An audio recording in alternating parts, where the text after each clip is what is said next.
이 성경을 읽다 보면 감탄을 하게 됩니다. 굉장히 오랜 시간 동안 다양한 상황 속에서 많은 저자들에 의해서 쓰여졌는데요. 어떻게 이렇게 하나의 책으로 처음과 끝이 관통하는 그러한 책인지, 하나의 거대한 반전의 스토리이기도 하고요. 또 엄청난 로맨스가 담겨도 있고요. 정말 이것을 보면 볼수록 그렇습니다. 성경 곳곳에 복선, 요즘 말로는 떡밥이라고 하죠. 복선이 가득 차 있고 이 떡밥을 나중에는 모두가 회수하면서 이 책 스토리를 마무리하는, 네.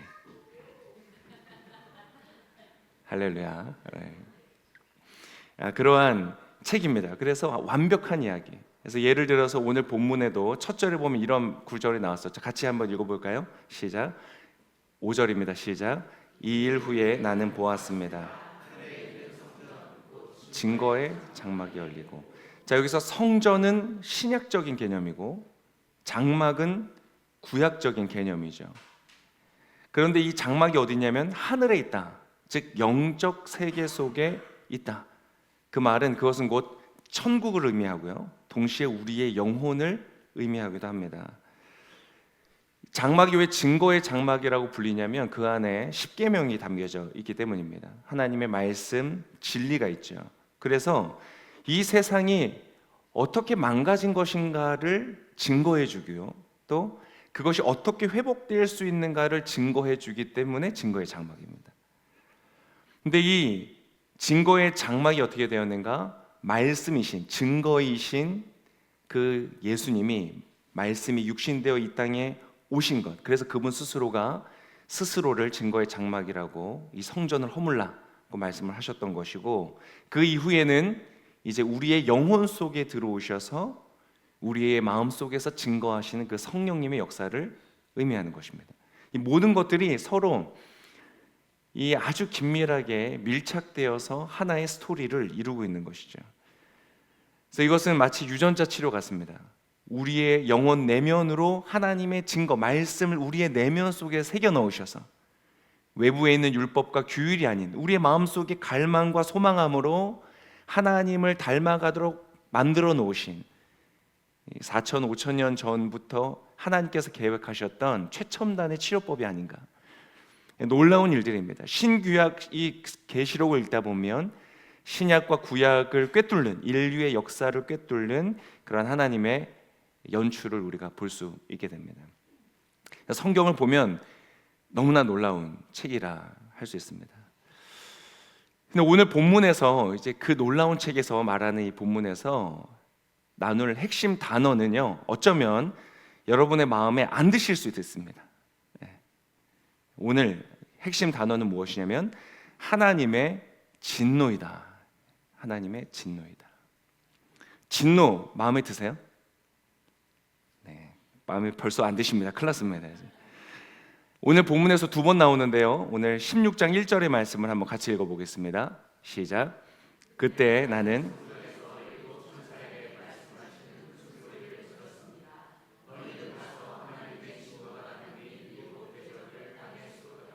하나님의 진노가 담긴 대접을 쏟는다. 이 진노라는 말은요, 수모스라는 이 헬라어인데 그냥 이게 좀 화가 나는 정도가 아니라 아주 격렬한 분개를 말합니다. 이글거리는 분노, 이런 것들을 표현하는 것입니다. 이 진노, 분노하면 일단 우리가 마음속에 볼 때 좀 부정적인 이미지가 강한 것 같아요.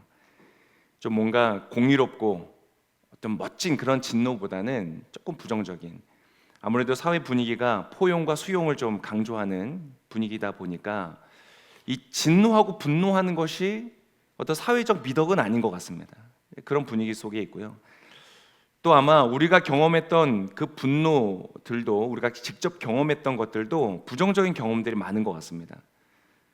여러분 한번 생각해 보세요. 여러분 인생에 누군가, 특히 이제 권위자들, 부모님이나 어떤 선생님이 나에게 격렬하게 분노했을 때 생각해 보면 이게 너무 생각할수록 고개가 끄덕여지고 너무 공의롭고 감사하고 정말 나에게 약이 되었다. 그런 진노가 있으십니까? 아마 별로 없으실 겁니다. 저도 저의 경험들을 돌아보면 그런 것 같아요. 제가 예전에 몇 년 전에 이 아버지의 생신을 제가 상을 이제 한번 차린 적이 있습니다. 그래서 오마카세를 준비해서요, 막 메뉴를 해서 제가 요리를 해가지고 이 파티를 한 적이 한 번 있습니다. 근데 그때 코로나 때 어디 갈 데도 없고 집에서 이제 집에 있을 때 열심히 준비를 해서 했습니다. 이제 식사를 딱 시작하려고 하는데요, 저희 둘째 아들이 자기가 소스를 뿌려준다고 소스통을 잡더니 갑자기 막 흔들기 시작하는 거예요. 왜 흔들까? 도저히 이해가 되지 않지만 흔들다가 뚜껑이 열렸습니다. 소스 확! 그러면서 제 뚜껑도 열릴 뻔했습니다. 순간적으로 확 분노가 올라왔는데요, 막 잘 준비해서 이제 막 좋은 분위기에서 가려고 하는데 얘가 사고를 치니까 분노가 확 일어나는데 그 둘째가 막 깔깔거리면서 웃는 거예요. 너무 깔깔거려서 웃으니까 분노할 타이밍을 놓쳤습니다, 제가. 저희 아버지도 그냥 웃으시고, 그러니까 그냥 화를 안 내고 그냥 지나가게 됐어요. 근데 지금도 생각해 보면 너무 감사한 거예요. 많은 경우에 분노가 터져 나올 때가 있었습니다. 물론 아이들이 잘못을 했고 옳은 것을 가르쳐주고 싶은 마음, 동기가 있었지만 제 분노가 과할 때가 많았습니다. 그래서 그 순간을 지금도 돌이켜 보면요, 화를 생각해 보면 웃을 만한 일인 거예요. 그래서 화를 내지 않은 것이 얼마나 다행인가. 그렇지만 많은 경우에 격렬하게 내가 화를 냈을 때를 돌아볼 때 정말 적절했다고 생각할 만한 순간이 제 인생에는 없는 것 같습니다. 그래서 후회를 많이 하게 되는 것이죠. 그러다 보니까 이 격렬한 분노라는 것 자체가 좀 부정적으로 보이는 거예요. 그래서 하나님께서 격렬한 진노를 하신다는 것이 조금 그런 생각이 드는 겁니다. 좀 그렇게까지 해야 되나? 하나님 이렇게까지 화를 내실 일인가? 좀 과하지 않는가 하는 생각을 자연스럽게 좀 하게 되는 것입니다. 아마 많은 신학자들이 저와 비슷한 생각을 했던 것 같아요.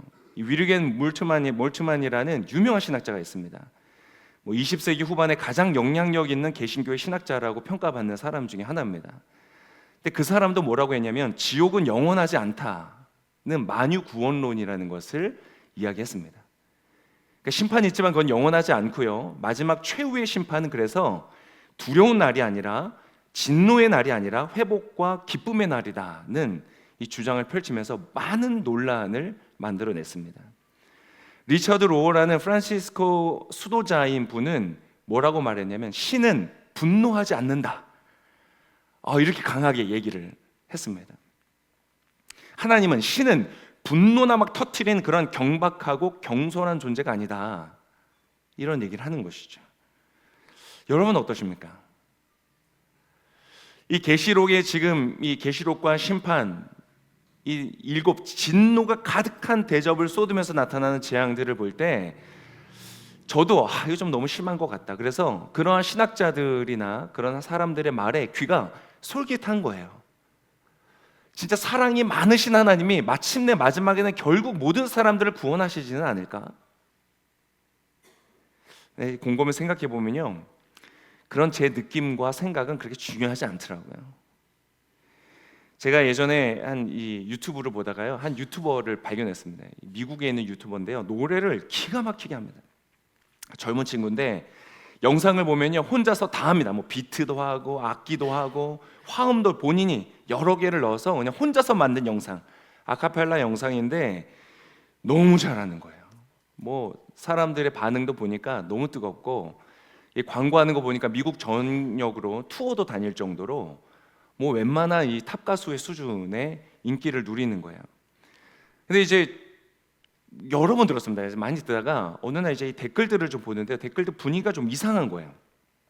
뭐라고 되어 있냐면 옛날 땡땡 와 사람 아니네, 지금 땡땡 와 사람 아니네, 이렇게 써 있는 거예요. 무슨 말이에요? 옛날에는 너무 노래를 잘해서 사람이 아닌 천상의 존재다 이런 생각을 했는데 지금 보니까 인간이 아니구나, 이건 약간 이런 느낌인 거예요. 또 다른 댓글에는 이렇게 돼 있어요. 악마의 재능인 줄 알았는데 그냥 악마였네, 이런 말들이 있는 거예요. 그 이상해서, 그리고 그 사람의 다른 영상들이 없는 거예요. 그래서 궁금해서 알아봤습니다. 그랬더니 이 친구가 사고를 친 거예요. 미성년자 팬들한테 DM을 보내가지고 선정적인 영상을 찍어서 자기에게 보내게 한 거예요. 이게 지금 나중에 걸려서 재판을 받았는데요. 결과가 어떻게 됐냐면 징역 10년을 받았습니다. 처음에 깜짝 놀랐습니다. 징역 10년. 실제로 어떤 성폭행을 저지르거나 한 것은 아닌데 10년. 이 10년 수감 생활이면 10대인지 20대인지 하여튼 굉장히 젊거든요. 그러니까 이 젊은 미래가 창창한 청년에게는 복구가 불가능한 처벌입니다. 그래서 참 안타깝다는 생각을 하게 됩니다. 댓글도 보면 너무 안타깝다는 그런 댓글이 많아요. 처음에는 제가 잘 이해가 안 됐는데 이 재판부의 판단 요지를 좀 찾아봤습니다. 이런 이야기를 하는 거예요. 왜 10년이라는 기간을 언도했는가? 이것이 충동적인 행동이 아니었고 반복적이고 체계적인 방식으로 피해자들에게 접근했다는 거예요. 그리고 너가 나의 빅팬이라면 이 정도는 해줘야지 라는 식으로 심리를 조작했다는 겁니다. 그래서 수많은 10대 팬을 가진 가수로서 그 신뢰와 지위를 이용해서 범죄를 저지른 그 점에 있어서 죄질이 굉장히 무겁다, 이런 판단인 것이에요. 피해자들은 자신들이 보낸 그 영상이 온라인상으로 퍼질 수 있다는 심각한 수치심과 불안함을 가지고 정서적인 충격과 트라우마 속에서 아주 오랫동안 장기적인 정신적 피해가 우려되는 상황이다. 이 판결을 읽어보니까요, 이해가 되더라고요. 그렇구나. 그러던 중에 한국에서도요, 유사한 좀 범죄들이 막 이슈가 됐습니다. N번방 이런 거 기억나세요? 근데 그 중에 한 사건이 한 남자가 다크 웹사이트에서 아동 성착취물을 영상을 유통하는 혐의로 기소가 됩니다. 전 세계적으로 운영을 했고 약 15,000명의 회원이 가입돼 있었고요. 그것을 운영해서 한 4억 정도의 이익을 봤다고 합니다. 근데 충격적인 것은 그 영상 중에는요, 그 영상 자체가 충격이지만 그 중에는 생후 6개월이 된 아기도 포함되어 있는 그런 영상이 있었다고 합니다. 그 사람이 한국에서 처벌을 받았는데요, 결과가 어떻게 되는지 아세요? 징역 1년 6개월형을 받았습니다. 황당하죠? 아무리 자기가 직접 제작하거나 의뢰한 것은 아니고 유통만 했다고 했을지라도 이건 이해가 안 되는 판결인 거예요. 그래서 그렇게 판결한 이유를 찾아봤습니다. 왜 그렇게 했는가 봤더니 초범이고 이 재판 기간 내내 반성하는 태도를 보였고 수익이 상대적으로 적은 규모라는 거예요. 벌써 지금 약간 열받는 표정들이 막 나오십니다. 그리고 당시에 그 부분에 있어서 이러한 영상물에 있어서 한국의 처벌 규정이 상대적으로 미비했던 거예요. 그래서 이해가 안 되죠. 그래서 많은 사람들이 저와 비슷한 생각을 했던 것 같습니다. 자, 이 사이트가 전 세계적으로 운영됐기 때문에 미국에서도 이 사람을 범죄자로 인정을 하고 이 범죄자 인도를 요청했어요. 한국에서. 그쪽에서 처벌을 하겠다. 이 한국 처벌하고 데려가겠다 했는데 한국 재판부에서 그것을 기각시켰어요. 그래서 1년 6개월 징역으로 끝났습니다. 그랬더니 이 기각한 해당 판사가 나중에 대법관 후보로 아마 나왔나 봐요. 그랬더니 국민청원이 이 사람 후보되면 안 된다, 후보 자격 박탈에 국민청원이 올라갔고 동의가 47만 명이 동의를 했습니다. 아마 저와 비슷한 생각을 하셨던 것 같아요. 분노한 거죠. 미국에서라도 죗값을 치러야 된다. 찾아보니까요, AI한테 물어봤어요. 미국 갔으면 이 사람 어떻게 됐을까? 그랬더니 미국의 법에 의하면 최소 20년에서 30년까지 징역을 맞는다는 거예요.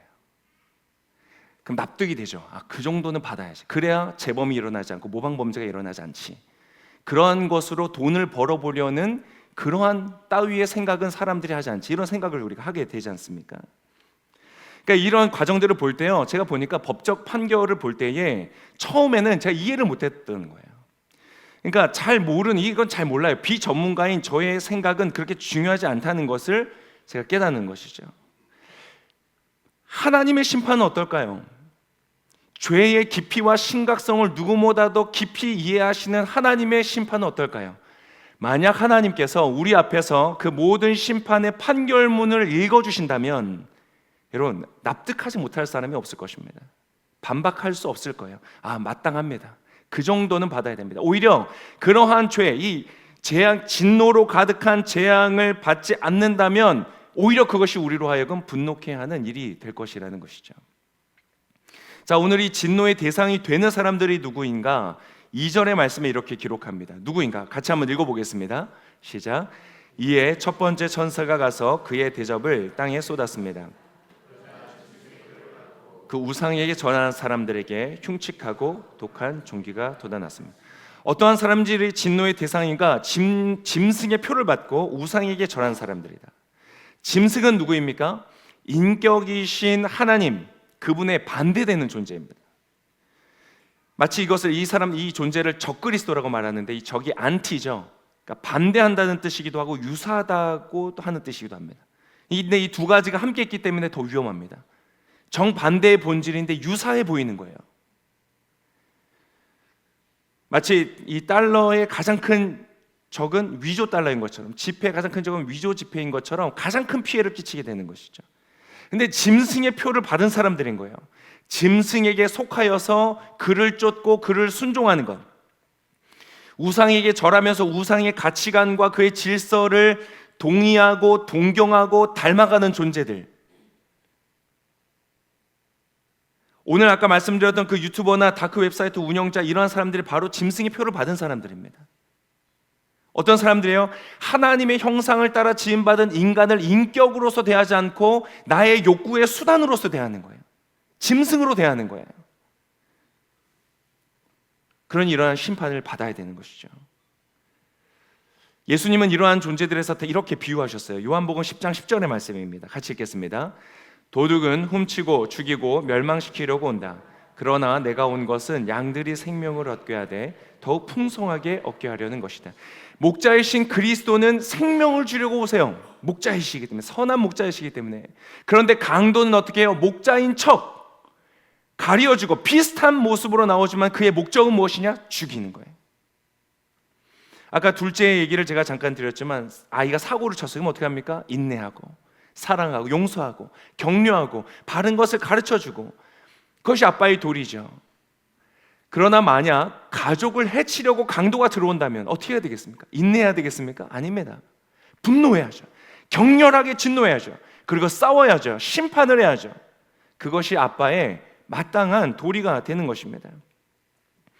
그래서 오늘 본문에서 나타나는 하나님의 격렬한 진노는 어떠한 것입니까? 마땅한 것입니다. 의로운 것입니다.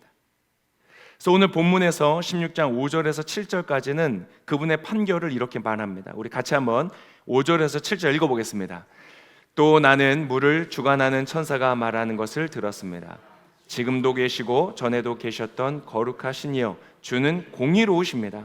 이는 주께서 이것들을 심판하셨기 때문입니다. 그들이 성도들과 예언자들의 피를 흘렸으므로 그들이 그렇게 된 것은 마땅합니다.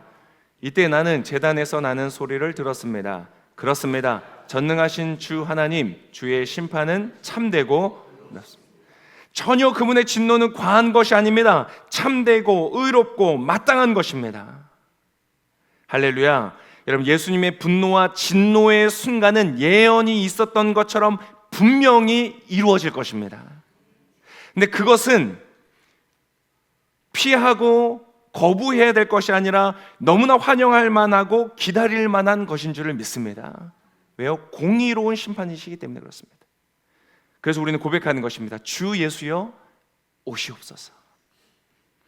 불의하고 부정한 1년 6개월 그 정도의 죄를 범하고서도 낮은 형벌을 받거나 아니면 죄가 드러나지 않아서 형벌에 임하지 않았던 많은 사람들, 선하고 의로운 자들의 피해를 끼치고 죽였던 수많은 거짓말과 음해와 악한 일을 했던 모든 사람들의 그 모든 어두운 죄들이 모두 다 만천하에 드러나고 심판을 받게 될 것이다.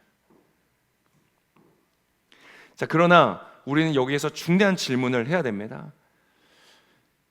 오늘 계시록의 이 심판을 기록하는 목적입니다. 저와 여러분, 우리는 과연 이 심판에서 안전한가? 질문하셔야 됩니다. 질문합니다. 안전하십니까?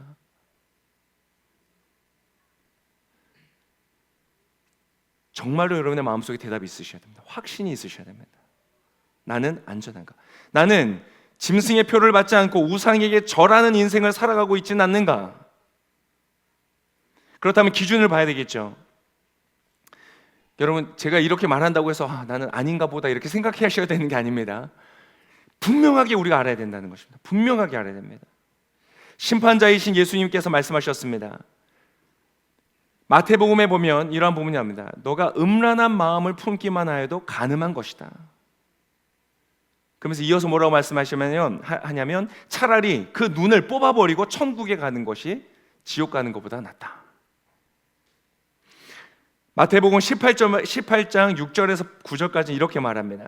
제가 읽겠습니다. 누구든지 나를 믿는 이런 어린아이 가운데 한 명이라도 죄를 짓게 하는 사람은 큰 맷돌을 목에 달아 깊은 바다에 빠뜨리는 편이 나을 것이다. 사람들을 넘어지게 하는 일 때문에 이 세상에 화가 있다. 넘어지게 하는 일이 없을 수는 없지만 나 때문에 누군가가 실족하고 넘어지고 상하고 고통을 받는 그러한 일들이 없을 수는 없지만 넘어지게 하는 걸림돌과 같은 그 사람에게는 화가 있을 것이다. 너의 손이나 너의 발이 너를 죄짓게 하거든 잘라내버리라. 두 손 두 발을 다 가지고 영원한 타는 불 속에 던져지느니 불구자나 장애인으로 생명에 들어가는 것이 낫다. 너의 눈이 너를 죄짓게 하거든 빼내버려라. 두 눈을 가지고 지옥불 속에 던져지느니 한 눈만 가지고 생명에 들어가는 것이 낫다. 여러분, 예수님의 지금 이 말씀은 너무나 엄중한 것입니다. 여러분, 그렇다면 이 말씀 앞에 섰을 때에 여러분, 우리 중에 나로 인하여서 한 사람도 넘어진 경험이 없습니다. 원망 들을 만한 일이 저는 전혀 없습니다. 걸림돌과 같은 역할을 한 적이 없습니다 라고 말할 수 있는 사람이 누가 있겠습니까? 음란한 눈으로 여성을 보지 않는 사람들이 어디 있으며, 남성은 특별히 시각에 자극이 약하기 때문에 그렇습니다. 꼭 남자 여자의 문제만은 아닌 것이죠. 눈으로, 손으로, 발로 죄를 짓지 않는 사람들이 어디 있습니까? 우리 모두가 죄를 짓습니다. 로마서 3장에 보면 이렇게 기록되어 있습니다. 우리 같이 한번 읽겠습니다. 그러면 무슨 말을 해야 하겠습니까? 우리가 더 낫습니까? 결코 그렇지 않습니다. 유대 사람이나 그리스 사람이나 다 죄 아래 있다고 우리가 이미 선언했습니다. 기록되기를 의인은 없으니 하나도 없고 깨닫는 자도 없고 하나님을 찾는 자도 없도다. 우리 모두는 그런 죄 가운데 살아간다고 성경은 말하고 있는 것입니다. 그때 우리 반응은 무엇입니까? 모두 그러니까 뭐 어쩔 수 없네. 괜찮겠지. 저 사람도 그렇고 저 사람도 그러니까 괜찮겠지. 모두가 그러니까 나도 괜찮겠지라고 말하는 것은요, 감옥에 있는 죄수들이 하는 이야기입니다. 모두가 그러니까 다 괜찮은 것 아니냐 하는 것은 지옥에서 나는 이야기입니다.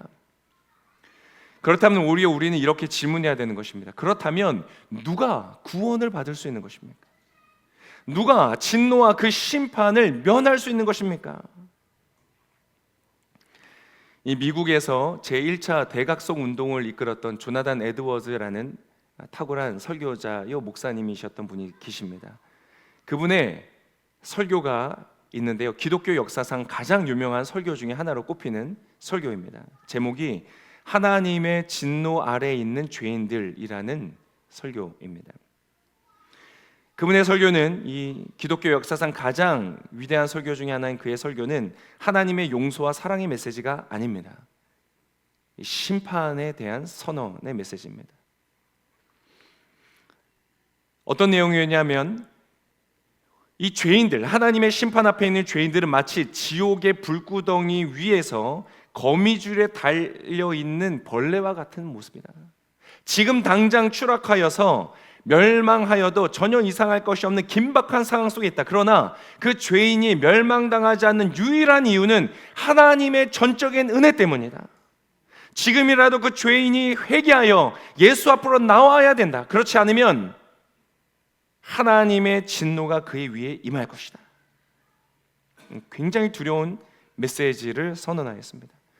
이 역사의 기록을 보면요, 설교를 하는 도중에 사람들이요 울부짖고 통곡하면서 자리에서 쓰러지는 격렬한 반응이 있었다고 합니다. 아, 진짜 어떻게 하지? 천국에 못 가면 어떡하지? 이런 수준이 아니라 정말 큰일 났구나. 나의 인생의 내일을 내가 주장할 수 없는 존재인데, 나는 마침내 사망을 경험할 존재인데, 내가 하나님 앞에 이 진노의 심판 앞에서 나는 아무런 변호를 할 수 없는 사람이구나 라는 것을 깨닫는 순간 사람들이 통곡을 하면서 부르짖었다는 것입니다. 설교 중에 우리는 도대체 어떻게 해야 됩니까? 주님 나를 살려주십시오 라는 외침들이 회중 가운데서 터져 나왔다고 합니다. 마치 사도행전에서 성령이 임하였을 때 베드로가 이스라엘 백성들을 향하여서 선언했을 때, 설교했을 때 사람들의 반응과 같죠. 형제들이여, 우리가 어떻게 해야 됩니까? 여러분, 그런데 이 설교를 듣고 있었던 사람들이 누구인지 아십니까? 교도소에 수감 중인 죄수들이 아니었습니다.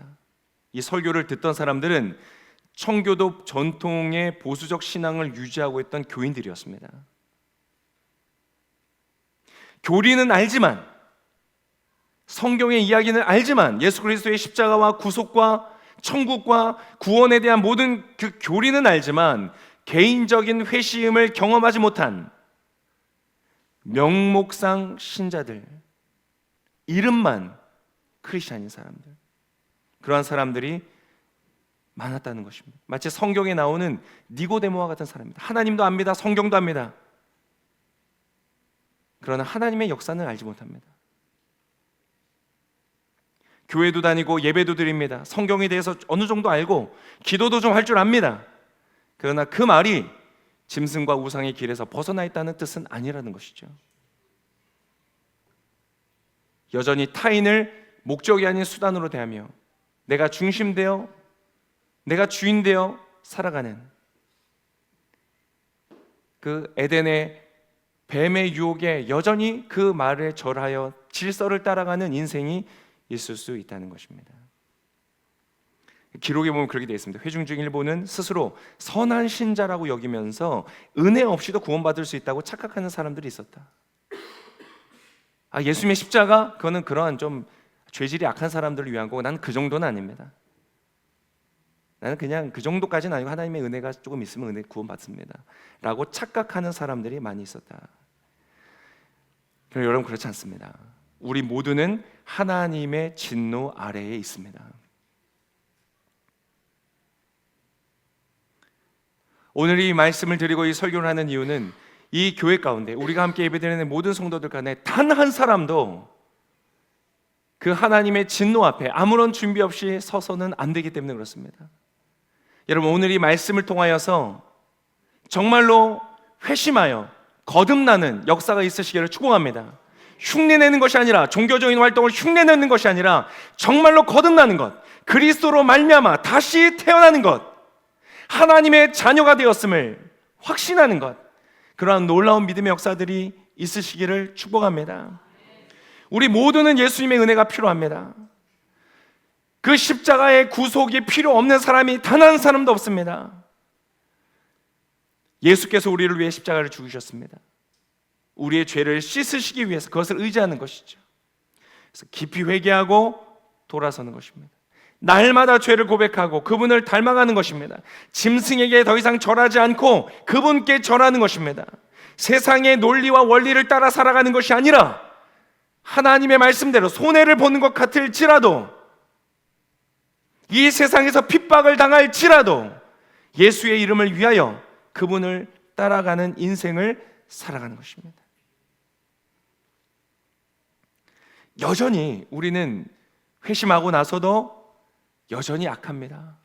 여전히 음란합니다. 여전히 이기적이고 타락한 모습을 가지고 살아갑니다. 그러나 그것이 우리의 존재가 아닙니다. 예수의 그 은혜로 말미암아 구원받은 자들은 하나님의 손 안에서 빚어져 가는 것입니다. 그리스도를 닮아져 가는 것입니다. 날마다 더 정결하게 되어지고 날마다 더 거룩하게 변화되어져 가는 것입니다.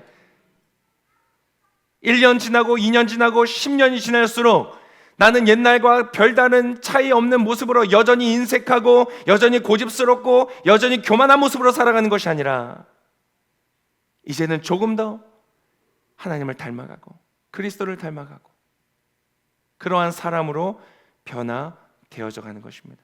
여러분, 오늘 그 확신이 없는 모든 분들은 회개하고 오직 예수 그리스도를 붙들게 되시기를 예수님의 이름으로 축복합니다. 이사야 55장 7절에서 이렇게 말씀하십니다. 죄를 지은 사람은 그 길을 버리고 나쁜 짓을 저지른 사람은 그 생각을 버리라. 그리고 여호와께로 돌아오라. 그러면 그가 불쌍히 여기실 것이다. 우리의 하나님께로 돌아오라. 그가 너그럽게 용서하실 것이다. 요한일서 1장 9절에서 이렇게 말합니다. 우리 같이 한번 읽겠습니다. 만일 우리가 우리의 죄를 자백하면 하나님은 신실하고 의로우신 분이시므로 우리 죄를 용서하시고 모든 불의에서 우리를 깨끗하게 해 주실 것입니다. 아멘. 누구든지 그 예수 그리스도에 의지하여 나오면, 회개하고 돌이키면, 여러분 예수님의 그 피가 우리의 모든 죄를 씻어주신다는 것입니다. 얼마나 놀라운 축복입니까? 그분이 용서해 주신다는 것입니다. 여러분 이것을 받지 않을 이유가 어디에 있습니까? 이것을 붙잡고 의지하지 않을 이유가 도대체 어디에 있습니까? 여러분 오늘 예수 그리스도의 놀라운 복음과 이 구원의 역사를 믿음으로 받으시기를 축복합니다. 의로워서 괜찮게 살아서 심판을 면하고 천국 가는 사람은 없습니다. 오직 회개하고 용서를 받았기에 천국에 가는 죄인들만이 있을 뿐입니다. 다시 한번 질문하겠습니다. 여러분 회개하셨습니까? 짐승이나 우상에게 절하는 것이 아니라, 그들을 따라가는 것이 아니라 예수 그리스도가 여러분의 삶의 주인이 되십니까? 그렇다면 마지막 날, 이 심판의 날은 우리가 두려워할 날이 아닙니다. 우리가 기대할 날입니다.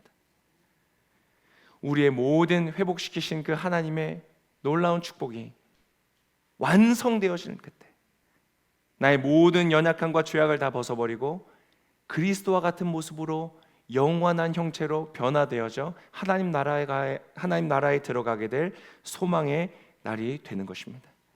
그러한 나를 소망하며 인내로 살아가는 저와 여러분 모든 성도님들 되시기를 예수님의 이름으로 축복합니다.